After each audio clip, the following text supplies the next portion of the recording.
একটা শর্ত হচ্ছে আল্লাহর সুন্দর সুন্দর নামগুলো ধরে ধরে আল্লাহকে ডাকা, তাহলে ওই দোয়াগুলো আল্লাহ তাআলা কবুল করে। এই যে আর রহমান, আর রাহিম, আল কুদ্দুস, আস সালাম, আল জব্বার, আল আজিজ, আল হাকিম, এই নামগুলো ধরে ধরে আল্লাহরে ডাকতে রাজি আছেন? আপনি যখন দোয়া করবেন আল্লাহর নামগুলো ধরে যদি দোয়া করেন, আল্লাহ ওই দোয়া ফিরায় দেয় না। আপনি যদি দোয়ার মধ্যে বলেন ইয়া রহমান, সবাই বলেন ইয়া রহমান, ইয়া রাহিম, ইয়া হাইয়্যু, ইয়া কাইয়্যুম, আল্লাহর চমৎকার নামগুলো ধরে ধরে যদি আল্লাহর কাছে ফরিয়াদ করেন, আল্লাহর নামগুলো ডাকেন, আপনার দোয়া মুহূর্তেই কবুল করবে কে? বিশ্ব ইসলাম এভাবে আল্লাহর নামগুলো ধরে ধরে জিকির করতেন, আল্লাহর নাম জপতেন। তিনি বলতেন আসআলুকা বিকুল্লি ইসমিন হুয়া লাক, আল্লাহ তোমার যত নাম আছে সব নামের ওসিলায় তোমার কাছে ফরিয়াদ করি, সব নামের ওসিলায়। আনসালতাহু ফি কিতাবিক, যে নাম তুমি তোমার কিতাবে নাজিল করেছো, আও আল্লামতাহু আহাদাম মিন খালকিক, অথবা তোমার কোন সৃষ্টিকে তোমার নাম তুমি জানিয়েছো, আও ইস্তাসারতা বিহি ফি ইলমিল গায়বি ইনদাক, অথবা গায়েবের জ্ঞানে তুমি তোমার নিজের জন্য ওই নামগুলো সংরক্ষিত রেখে দিয়েছো, সব নামের ওসিলায় তোমার কাছে চাই। সুবহানাল্লাহ পড়েন। তার মানে আল্লাহ তোমার যে নামগুলো আমরা জানি এগুলার ওসিলায়ও চাই, যে নামগুলো আমরা জানি না সেগুলোর ওসিলায়ও চাই। আল্লাহর সব নাম আল্লাহ আমাদেরকে জানায় নাই, কিছু নাম জানিয়েছেন, কিছু নাম তিনি জানান নাই। সুবহানাল্লাহ বলেন। আল্লাহ তাআলা তার কিছু নাম কোরআনে উল্লেখ করেছেন, কিছু নাম স্পেশাল কিছু নবীদেরকে জানিয়েছেন, আর কাউকে জানান নাই। কিছু নাম তিনি কিয়ামতের দিন আমাদের সামনে প্রকাশ করবেন যে এইটাও আমার একটা নাম, এটা তোমরা কেউ জানতা না। সুবহানাল্লাহ, সারপ্রাইজ হিসেবে আল্লাহ তাআলা রেখে দিয়েছে, কেউ জানে না। কিয়ামতের দিন আল্লাহ তাআলা সেই নামগুলো জানাবেন।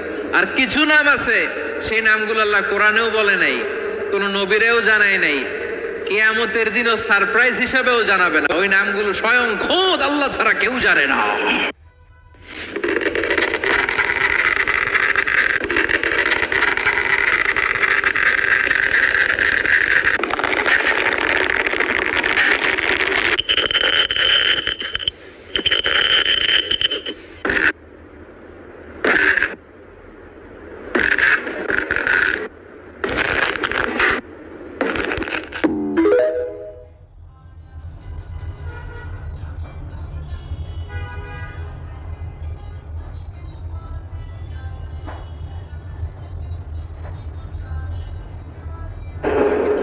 এজন্য বিশ্বনবী দোয়ার সময় বলতেন, আল্লাহ তোমার যে নামগুলো জানি, যে নামগুলো জানি না, সব নামের বরকতে তোমার দরবারে চাই, সব নামের ওসিলায় তোমার কাছে ফরিয়াদ করি।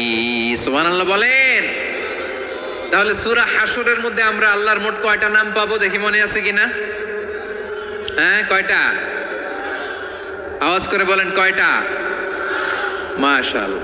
এই 14টা শোনার আগ্রহ আছে? এই দু একজন যে ওঠা বসা করতেছেন, এই ডাস্টে তো ডাস্ট অ্যালার্জি হয়ে যাবে, ধুলাবালিতে আসার সময় তো অনেক ধুলা খাওয়াইছেন আমার এই জায়গায়। একটু শান্ত হয়ে বসেন, আমরা শান্ত হয়ে বসি, অল্প কিছু সময় কিছু কথা আলোকপাত করব, তারপর আমরা বিদায় নিব। উঠবো না, কেউ দাঁড়াবো না, উঠবো না। সেই গতকাল থেকে, গত রাত থেকে আমি দেখেছি তো আপনাদের কাণ্ড কারখানা, ভিডিওতে দেখেছি, কাঁথা বালিশ নিয়ে গত রাতে চলে আসছে। তো অনেক কষ্ট করে অনেক সময় অপেক্ষা করেছেন, আর অল্প কিছু কয়েক মিনিট আপনারা বসেন, আমরা একসাথে বিদায় নেব ইনশাআল্লাহ। তাহলে প্রিয় বারুয়াখালীবাসী বলেন তো, সূরা হাশরের শেষ 3 আয়াতে আল্লাহর কয়টা নামের দেখা মিলবে?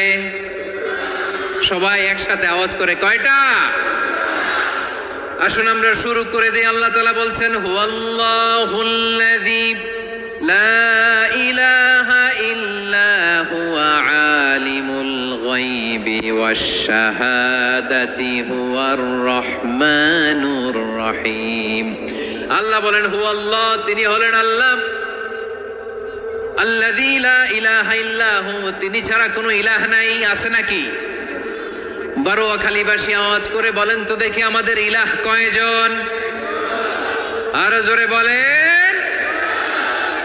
একজন হইলে ভালো না বেশি হইলে ভালো? ওয়া ইলাহুকুম ইলাহু ওয়াহিদুন লা ইলাহা ইল্লা হুয়ার রহমানুর রহিম। আল্লাহ বলেন তোমাদের ইলাহ হলো একজন, তিনি ছাড়া কোনো ইলাহ নেই, তিনি দয়াময়, তিনি মেহেরবান। ইলা যদি একজন না হয়ে দুইজন হতো, ঝামেলা আছে না নাই? লাউ কানা ফীহিমা আলিহাতুন ইল্লাল্লাহু লাফাসাদাতা। আকাশ এবং জমিনের মধ্যে ইলা একজন না হয়ে যদি মাত্র দুইজন হতো, আকাশ জমিন ভেঙে খান খান হয়ে যেত। ঠিক কিনা বলেন? দুইজন ইলা হইলে খান খান হয়ে যেত। আমাদের রব একজন হইলে ভালো না বেশি হইলে ভালো? কথা বুঝতেছেন? আরে একজনের তো মন জোগায় চলতে পারি না, ঠিক কিনা? হ্যাঁ, একজন, তিনি যে আদেশগুলো দিয়েছেন আমাদের দুর্বলতার কারণে আমরা তো পারি না। যদি 10 জন হইতো, ওই 10 জনরে হ্যাপি করতে পারতাম, তাদেরকে স্যাটিসফাই করা যেত এত সহজে? 10 জনের 10 নিয়ম থাকতো। একজন বলতো আমার সেজদা দিবি সকালে, আরেকজন বলবে আমার জন্য নামাজ পড়বি 3 বার, আরেকজন বলবে আমার জন্য যাকাত দিবি এতবার, আরেকজন বলতো আমার জন্য কুরবানি দিবা এতবার। তাহলে আমাদের জন্য কঠিন হয়ে যেত, ঠিক কিনা? যদি ইলা একজন না হয়ে একাধিক হতো, একজন বলতো না আমি মহাবিশ্ব এভাবে চালাবো, আরেকজন বলতো না আমার মন চায় এভাবে, আমি এভাবে চালাবো, একজন বলতো সূর্য আমি পূর্ব দিকে উঠাবো, আরেকজন বলতো না আমি দক্ষিণ দিকে উঠাবো, আরেকজন বলবে না আমি উত্তর দিকে উঠাবো। এরকম আছে না নাই? ঝামেলা লেগে যেত। এজন্য বেশি রব হইলে আমাদের জন্য ঝামেলা, খোদা বেশি হইলে আমাদের লস। একজন হওয়াতে আমরা বেঁচে গেছি। বড়ুয়াখালীবাসী আওয়াজ করে না, কথা বলে না। রব খোদা একজন হওয়াতে আমাদের সুবিধা হয়েছে না? এজন্য আল্লাহ বলেন লা ইলাহা ইল্লাহু, তিনি ছাড়া তোমাদের কোনো ইলাহ নাই, তিনি একজন। লা ইলাহা ইল্লাহু আলিমুল গায়বি ওয়াশ শাহাদা, তিনি প্রকাশেরও মালিক অপ্রকাশেরও মালিক। তিনি যেটা ওপেন এটাও জানেন, যেটা গোপন সিক্রেট ওইটাও জানেন। আলিমুল গায়বি ওয়াশ শাহাদা, তিনি গায়েবের মালিক, গায়েবের জ্ঞানী, যেটা দেখা যায় না, অদৃশ্য, জানা নাই, এটাও তিনি জানেন। এগুলো জানতে তার কোনো মাধ্যমের প্রয়োজন হয় না। অতীতে কি হয়েছে, বর্তমানে কি চলছে, ভবিষ্যতে কি হবে, সব তার জ্ঞানের ভেতরে আছে না নাই? এজন্য আল্লাহ বললেন আলিমুল গায়বি ওয়াশ শাহাদা, তিনি গায়েবের জ্ঞান রাখেন, তিনি দৃশ্য জগতের জ্ঞান রাখেন, তিনি প্রকাশ্য জগতের জ্ঞান রাখেন, তিনি গোপন জগতের জ্ঞান রাখেন। তার কাছে কোনো কিছু গোপন নাই, ঠিক কিনা বলেন? ওয়ার রহমানুর রহিম, তিনি হলেন দয়াময়, তিনি হলেন মেহেরবান। এই যে শুরু হলো 14 নামের প্রথম দুইটা, আর রহমান আর রহিম। ওয়ার রহমানুর রহিম, তিনি হলেন the most gracious, the most merciful, তিনি দয়াময়, তিনি অতিশয় মেহেরবান। সুবহানাল্লাহ বলেন। তার দয়ার কোনো শেষ নাই, তার মায়ার কোনো শেষ নাই। আল্লাহ, তাহলে 14টা নামের মধ্যে কয়টা পাইলাম? একটা কি? আর রহমান। বড়ুয়াখালীবাসী বুঝে থাকলে আওয়াজ করে বলেন, প্রথমটা কি? 2 নাম্বার আর রহিম। আওয়াজ করে বলেন 2 নাম্বার। আওয়াজ করে সবাই গলা।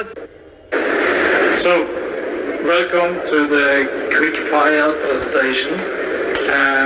My name is Asbjørn Halsebakka. I am a senior manager Marine Concepts, and today I'm going to talk about some reference cases with HAF Power Solutions. The first one, it's Torghatten Nord ferry. It's going to be built in Lithuania.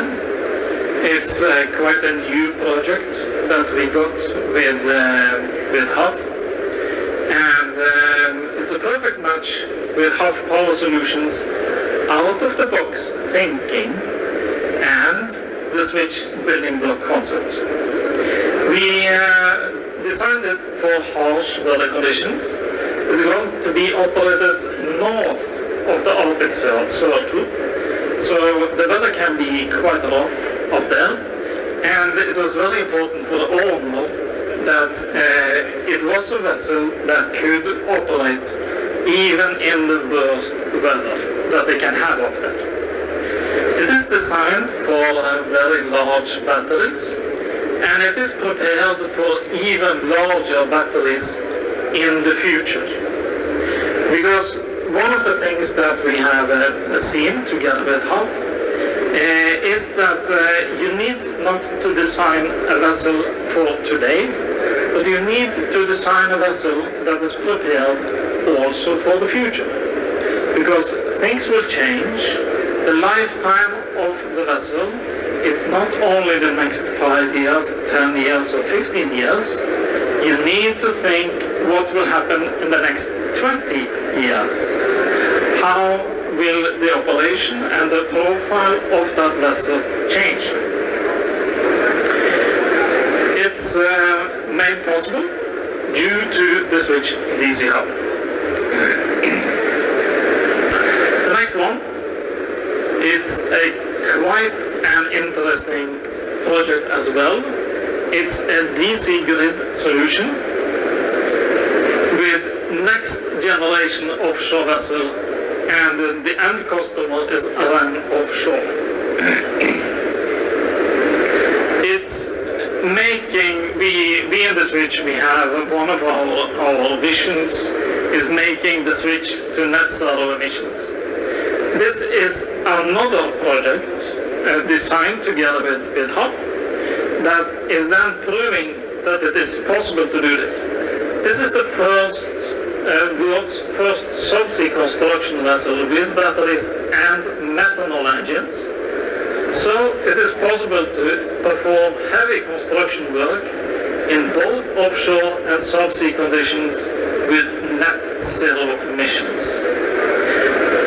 Of course, that means that we need to have green methanol available for your vessel, but this is then possible to do net zero emissions. All main parties with this vessel are located on the west coast of Norway, and I think it is very interesting to see what we are able to do on the west coast of Norway, working closely together, both system integrators, product suppliers, ship owners, ship designers, and also the yards, that we can do all this together and design and find a good solution on this perfect vessel, which I'm very proud that we in the Switch, a Denmark company, is able to deliver. And it's all made possible due to the Switch DC Hub. That was my last presentation. So thank you guys for listening. I'm not going to disturb you anymore. Please come over, have a talk with us. And we can talk DC Hub, we can talk permanent magnet machines. We will find a good solution for your vessels. Thank you.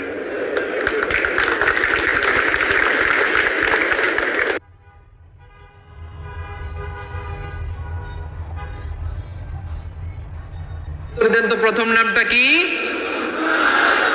দ্বিতীয় নামটা আর রাহিম। রহমান আল্লাহর one of the major names, আল্লাহর মৌলিক নামগুলোর মধ্যে গুরুত্বপূর্ণ একটা নাম হচ্ছে রহমান। গুরুত্বপূর্ণ নাম কি? রহমান, দয়ার সাগর, মায়ার সাগর। রহমানুন ফিদ দুনিয়া ওয়া রহিমুন ফিল আখিরা। এই দুনিয়ার জন্য আল্লাহ রহমান, দুনিয়াতে আল্লাহ সবাইরে দয়া করে, কাফিররেও করে, মুসলিমরেও করে। আর আখিরাতের জন্য তিনি রহিম, সেখানে কাফির মুশরিকদের জন্য আল্লাহর পক্ষ থেকে কোনো দয়া থাকবে না। চিল্লায় বলেন ঠিক কি না? এজন্য আল্লাহ বললেন আমার মৌলিক একটা নাম হলো রহমান। আল্লাহর পরে অন্য কোন নাম দিয়ে যদি তোমরা আমার নাম প্রকাশ করতে চাও, জপতে চাও, ডাকতে চাও, তোমরা রহমান নামে ডাকো। রব্বুল আলামিন ইরশাদ করেন কুলিদুল্লাহ আও ইদউর রহমান আইয়াম্মা তাদউ ফালাহুল আসমাউল হুসনা। আমাকে আল্লাহ নামে ডাকো কিংবা আমি আল্লাহকে রহমান নামে ডাকো, যে নামেই ডাকো না কেন আমার আছে অনেকগুলো সুন্দর সুন্দর নাম। যে নামেই ডাকো আমি শুনি, ডাকলেই আমি সাড়া দেই।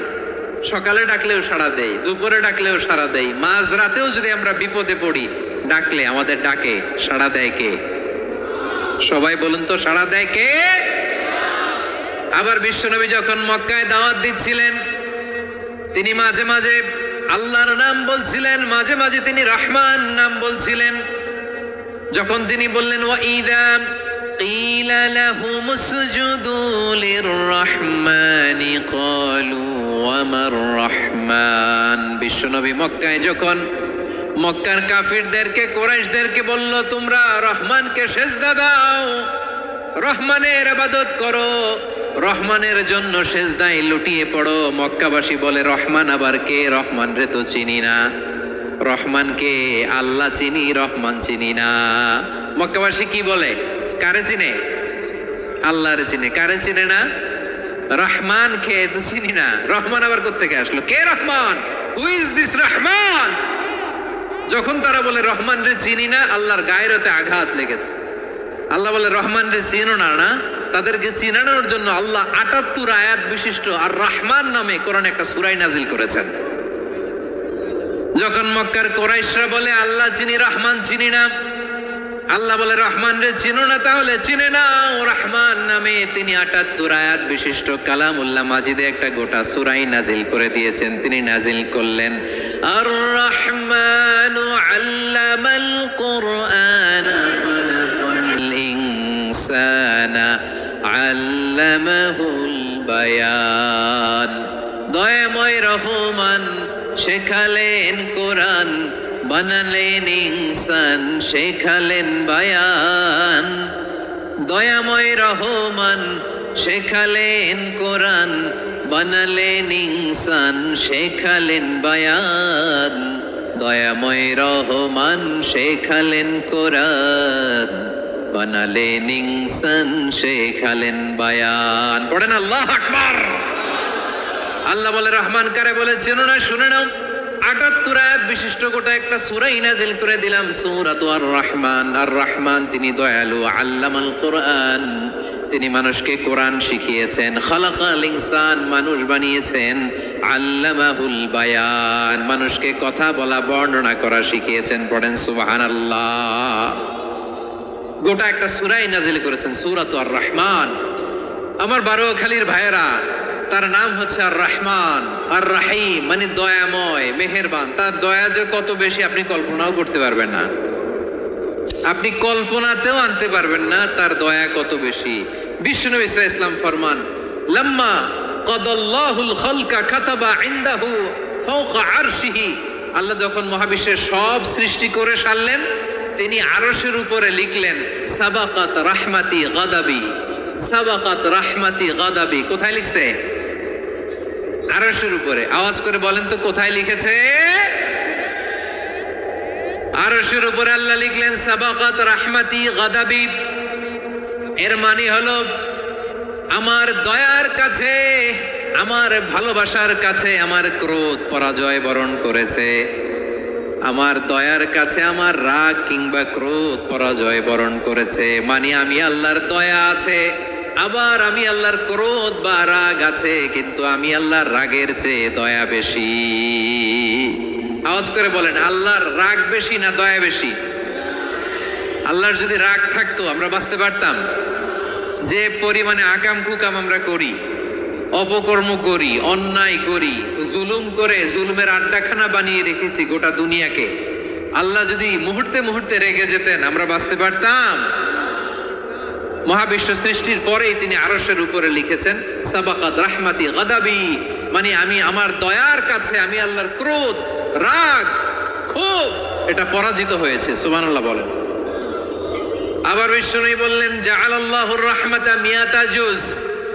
আল্লাহ দয়ার ভালোবাসাকে ১০০ টুকরা করলেন, ৯৯ টুকরা দয়া মায়া ভালোবাসা আল্লাহ নিজের কাছে রেখে দিলেন, আর ১ টুকরা দয়া মায়া ভালোবাসা আল্লাহ গোটা বিশ্বের সবার মাঝে ঢেলে দিলেন।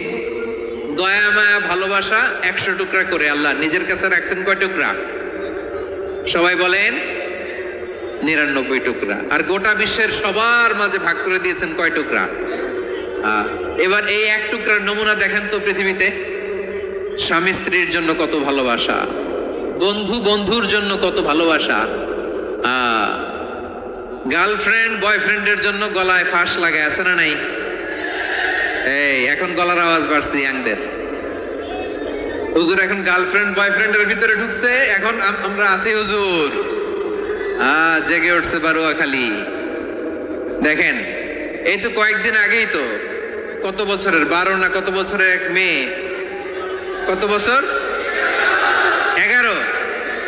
ওই দেখেন সব মুখস্থ দুষ্টগুলার, আর কিছু মুখস্থ না থাকলে এগুলো মুখস্থ।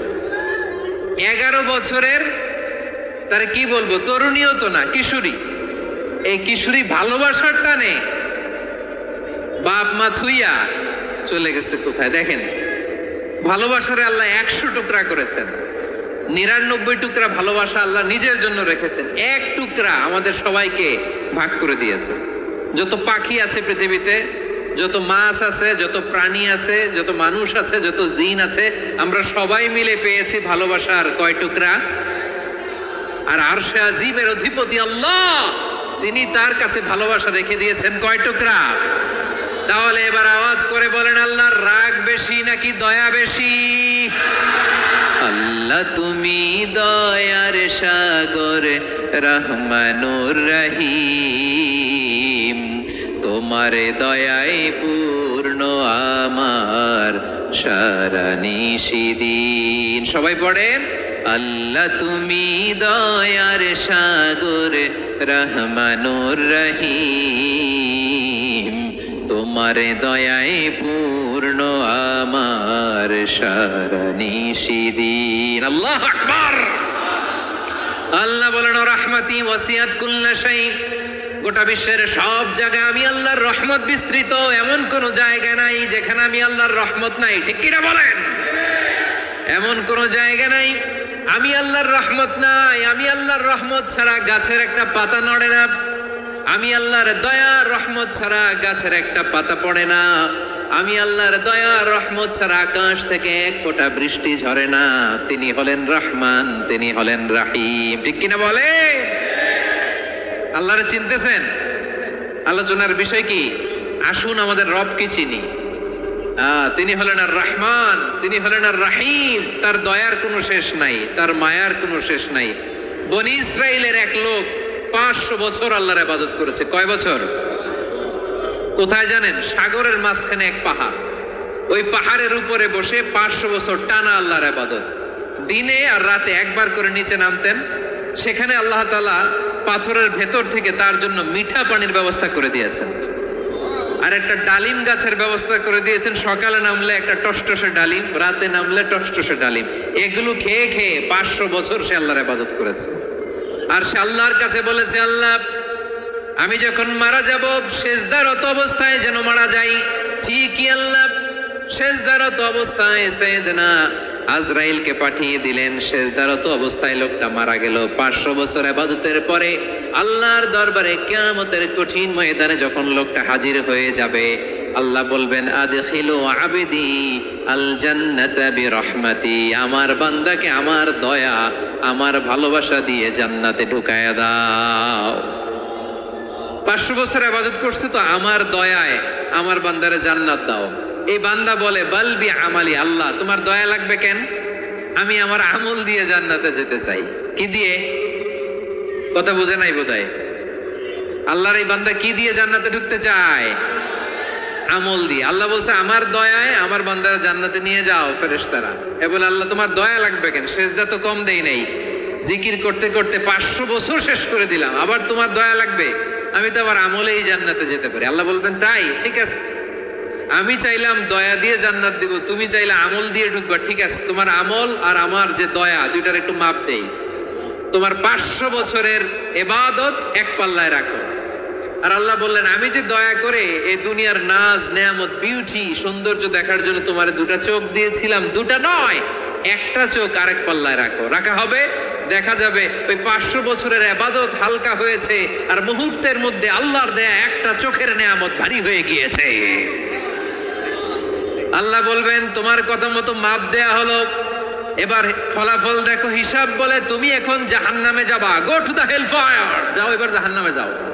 মাপ জোখে যখন আসছো আমার সাথে হিসাব ক্যালকুলেশন, যাও তুমি এবার জাহান্নামে যাবা। এবার লোকটা কাচুমাচু করে বলে, আল্লাহ আমি বুঝি নাই, আল্লাহ আমি বুঝতে পারি নাই, খেয়াল করি নাই, তুমি আমারে ক্ষমা করো, তুমি আমারে মাফ করো। ও আল্লাহ, এবার আমি টের পেয়েছি, এবার আমি বুঝতে পেরেছি